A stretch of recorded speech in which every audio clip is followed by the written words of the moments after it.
नमस्कार मंडळी. तर चला आज मस्त अशी नॉनव्हेजची डिश होणार आहे, कोळंबी आणि चिकनची. तर चिकन फ्राय करायचं आहे आणि कोळंबीचा रस्सा बनवायचा आहे. तर इथे खोबरं आणि कांद्याचं वाटण तयार आहे. एकीकडे हिरवं वाटणसुद्धा केलेलं आहे. कोळंबीच्या रश्श्यासाठी वाटण टाकून घेतलेले तेलावरती आणि ते आता शिजायला ठेवलं आहे बाजूला. तोपर्यंत म्हटलं चिकन मॅरिनेट करून घेऊयात. तर चिकनला हिरवं वाटण म्हणजे आलं लसूण पेस्ट, कोथिंबीर मिरचीचं वाटण आहे ते लावून घेतलं आहे. घरातले मसाले घातले, चिकन मसाला घालून मीठ घालून मॅरिनेट करून ठेवलेलं आहे.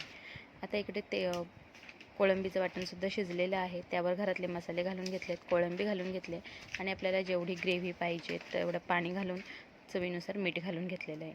तर वर प्लेट ठेवले, त्यावरसुद्धा पाणी घालून घेतलेलं आहे. त्याने काय होतं की छान कोळंबी शिजते आणि वाफेने चवसुद्धा बदलत नाही.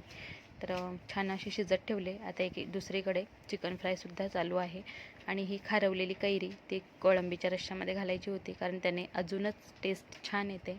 तर इथे पाहू शकता मस्त अशी कोळंबीचा रस्सा आणि चिकन फ्राय रेडी आहे. तर व्हिडिओ पाहिल्याबद्दल सगळ्यांचे मनापासून धन्यवाद. व्हिडिओ आवडल्यास व्हिडिओला लाईक करा, कमेंट करा आणि नवीन असतील त्यांनी चॅनलला सबस्क्राईब करा. धन्यवाद.